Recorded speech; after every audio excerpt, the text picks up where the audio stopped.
Hello hello hello बच्चा party. देखो आज की फाइलम्स दो हैं, एस्केलमेंथिस और एनेलिडा।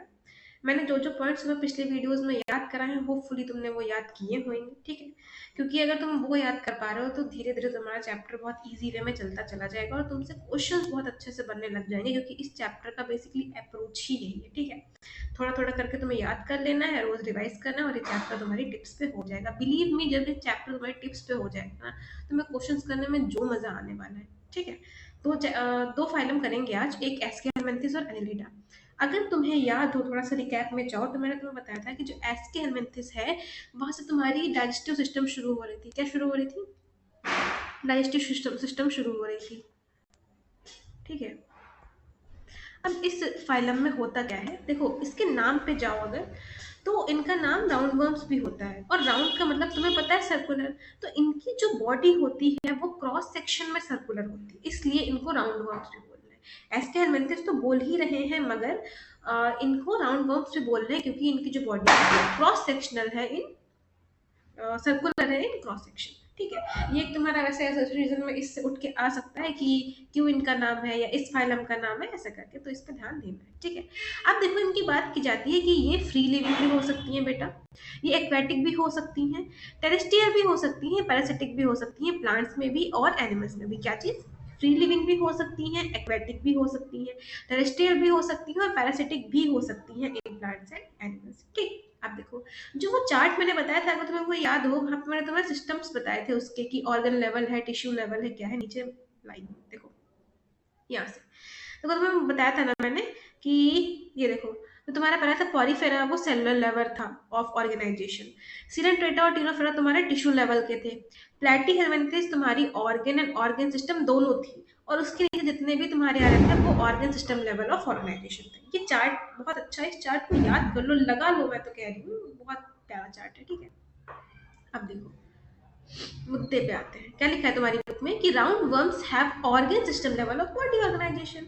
देखो आगे आने वाली दो तीन लाइंस तुम्हारी चार्ट से ही है। अब ये बायलेटरली सिमेट्रिकल है। तुम एक बार बताओ, मैंने बोला था कि रेडियली सिमेट्रिकल केवल तुम्हारी तीन है, कौन कौन सी थी तुम्हारी वहां पे, मुझे कमेंट करके बताना, ठीक है। तो बाकी जितनी भी बचेंगी तुम्हारी वो सारी बायलेटरली सिमेट्रिकल ही हो जाएंगी। ट्रिप्लोब्लास्टिक है, और इसका सबसे इंपॉर्टेंट और बहुत ज्यादा पूछा जाने वाली चीज यही है कि ये सीडोसिनेमेट होते हैं। क्या होते हैं? सीडोसिनेमेट होते हैं, ठीक है। अब मैंने क्या बोला कि किन से क्या शुरू हो रहा है? Digestive system. तो अब जिनसे कुछ अच्छा शुरू हो रहा है तो उसके बारे में ऑब्वियसली एनसीईआरटी में कुछ ना कुछ दिया ही होगा। इनकी एलिमेंट्री कैनाल कंप्लीट होती है with a well developed muscular pharynx. ये बहुत इंपॉर्टेंट है, तुम्हें डाइजेस्टिव सिस्टम से ही याद आ जाएगा कि इनकी एलिमेंट्री कैनाल कंप्लीट है और इनमें वेल डेवलप्ड मस्कुलर फेरिंग्स है, ठीक है। अब देखो इनमें क्या होता है, एक एक्सक्रीटरी ट्यूब जो है वो रिमूव करती है बॉडी वेस्ट को from the body cavity through the excretory, ठीक है। अब इनके सेक्सेस सेपरेट है, मतलब ये डायशियस है, मतलब ये यूनिसेक्सुअल है, मतलब मेल और फीमेल जो है अलग अलग है। इनमें सेक्सुअल डायमॉर्फिज्म भी प्रेजेंट होता है, डायमॉर्फिज्म, ठीक है। मेल्स और फीमेल्स को डिस्टिंग मतलब उनको अलग कर सकते हैं। एक तुम्हारा फैक्ट दे रखा है कि इनमें जो ऑफन मतलब ज्यादातर जो फीमेल्स होती हैं वो मेल से लॉन्ग होती हैं, जो कि in contrary to human beings है। हम लोगों में क्या होता है, मोर, तुम क्या देखोगे कि जो फीमेल्स हैं वो छोटी होती है मेल से, लेकिन इनमें क्या है, अपोजिट है। इनमें फीमेल्स मोर ज्यादा ऑफनली जो है वो होती है, लंबी होती है मेल से, ठीक है। अब इनमें जो फर्टिलाइजेशन है वो इंटरनल है, डेवलपमेंट डायरेक्ट भी हो सकता है और इनडायरेक्ट भी हो सकता है। दो फाइलम्स ऐसी थी जिनमें जो तुम्हारा फर्टिलाइजेशन डेवलपमेंट था वो डायरेक्ट इनडायरेक्ट बोथ हो रहा था, और ये वो चार्ट और वो पॉइंट जो मैंने याद कराए थे वहीं से ये क्वेश्चन है, ठीक है। अभी नीचे वो भी रिवाइज करवाऊंगी। तो यही चीज है, अगर तुम्हें ये याद हो गया कि फर्टिलाइजेशन डायरेक्ट किस में है और इनडायरेक्ट और डायरेक्ट किस में है, दोनों किस में है, ठीक है। तो जब कभी तुम्हारा क्वेश्चन इनडायरेक्ट से आएगा या तुम्हें एबीसीडी में से मतलब टिक करना होगा तो अपने आप कर लोगे। ये चीजें याद हो जाएंगी तो बहुत कुछ तुम्हारा इजी हो जाएगा इस चैप्टर के लिए, क्योंकि इस चैप्टर से ना बच्चे डरते बहुत हैं, क्योंकि याद करने वाला सामान ज्यादा है। अब जब याद करने वाली चीजें ज्यादा है और तुम उन्हें इकट्ठा ही नहीं कर पाओगे एक जगह, तो ऑब्वियस सी बात है, आज पढ़ोगे कल भूलोगे, फिर परसों पढ़ोगे फिर भूलोगे, तो फिर उतना उतना टाइम देने से कोई मतलब नहीं है उसी चैप्टर को, ठीक है। क्वेश्चन करो, रिवाइज करो, ज्यादा तुम्हारे लिए इंपॉर्टेंस रखता है। अब इसके एग्जाम्पल देख लें अगर, तो एस्कैरिस उसको हम लोग राउंड बम बोल रहे हैं, वकेरिया उसको फ्लायर बम बोल रहे हैं, क्लास 12 में इसका जिक्र आता है। एंकाइलोस्टोमा और उसको हम लोग हुक बम बोल रहे हैं। डायग्राम देख लो, क्योंकि डायग्राम से भी क्वेश्चंस आते हैं, ठीक है। तुम्हारा देख इसका रखा है, राउंड बम का दे रखा है, ठीक है। मेल ये देखो है, फीमेल ये देखो फीमेल लंबी है और मेल जो है छोटा है। ठीक, अब देखो आते हैं दूसरी वाले पर जो है एनेलिडा। देखो हमने वहां क्या पढ़ा था कि वो तुम्हारी टेरेस्ट्रियल भी थी, एक्वेटिक भी थी, फ्री लिविंग भी थी, पैरासिटिक भी थी, प्लांट्स में भी थी और एनिमल्स में भी थी। यहाँ क्या बोला गया है कि ये एक्वेटिक है, मरीन भी हो सकती है, फ्रेश वाटर भी हो सकती है, डजंट मैटर। टेरेस्ट्रियल है, फ्री लिविंग है और समटाइम्स पैरासिटिक है। देखो सेम चीज दे रखी है, ठीक है। दे एग्जिबिट, अब देखो उस चार्ट से तुम्हें याद होएगा कि एस्केल मेंथिस से नीचे जितनी भी थी सारी ऑर्गन लेवल ऑफ ऑर्गेनाइजेशन में थी, तो यहाँ पे वो वही चीज आ गई, organ level of body organization. Radial तुम्हें 3 याद है, उससे ये हटके है तो यहाँ पे बैलेंट्रल सिमेट्री हो जाएगी, ठीक है। अब ये भी ट्रिप्लोब्लास्टिक है। देखो तुम्हारी जो एस्केलमेंथिस है वो सीडोसोलिमेट है, अब उसके नीचे जितनी भी आ रही सारी ट्रिप्लोब्लास्टिक है, ठीक। मेटामेरिकली सेगमेंटेड है। अच्छा ये वाली तुम्हारी जो डेफिनेशन है वो पहले पढ़ाई थी इंट्रोडक्शन वाले में, कि सीरियल रिपीटिशन जब होता है ना इंटरनल एक्सटर्नल ऑर्गन्स का, तो उसको हम लोग मेटामेरिज्म बोलते हैं। ये मेटामेरिकली सेगमेंटेड है ये वाली तुम्हारी फाइलम, ठीक है। ये इंपॉर्टेंट कैरेक्टरिस्टिक है, इससे क्वेश्चंस आते हैं। एंड चीलोमेट एनिमल्स, ठीक। Their body surface is distinctly marked out into segments और मेटामर्स। वही जो मैंने बोला ना, इनकी देखो अगर तुम डायग्राम में भी देखो अच्छे से, देखो ये सेगमेंट्स में इनकी बॉडी मार्क्ड है, ठीक है। वो सेगमेंट्स तुम्हें दिखाई दे रहे हैं, तो ये इनका कैरेक्टरिस्टिक है अच्छा खासा। And hence the phylum name Annelida, और इसीलिए इनका नाम एनेलिडा है। लेटिन एनालिस का मतलब लिटिल रिंग होता है, क्या लिटिल रिंग होता है, ठीक है। और एस्केलमेंथिस का नाम तुम्हारा राउंड बॉक्स क्यों था, क्योंकि वो क्रॉस सेक्शन जो थे उनके वो सर्कुलर में प्रेजेंट थे।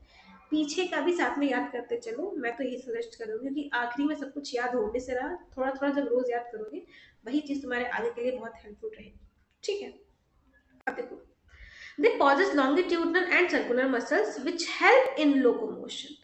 वहां पे तुमने सर्कुलर क्रॉस सेक्शन पढ़ा था, यहाँ पे मसल्स बताई गई है कि लॉन्गिट्यूडनल है, सर्कुलर है, और ये जो इनका शेप है ये हेल्प कर रहा है इन लोकोमोशन। ये चलते कैसे हैं, कभी तुमने चलते हुए देखा है लीच वगैरह को ऐसे से चलते हैं ना, तो लॉन्गिट्यूडनल मसल सर्कुलर मसल ऐसे करके दोनों हेल्प करती है लोकोमोशन में, ठीक है। एक्वेटिक एनिलिड्स जैसे कि नेरिस, अब ये चीज तुम्हें याद रखनी है कि नेरिस को इसमें स्पेशली बताया गया है कि वो एक्वेटिक है।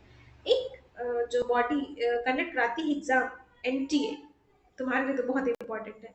एनटीए का टी हटा दो, डी लगा दो उसमें, क्या बन जाएगा, एनडीए बन जाएगा।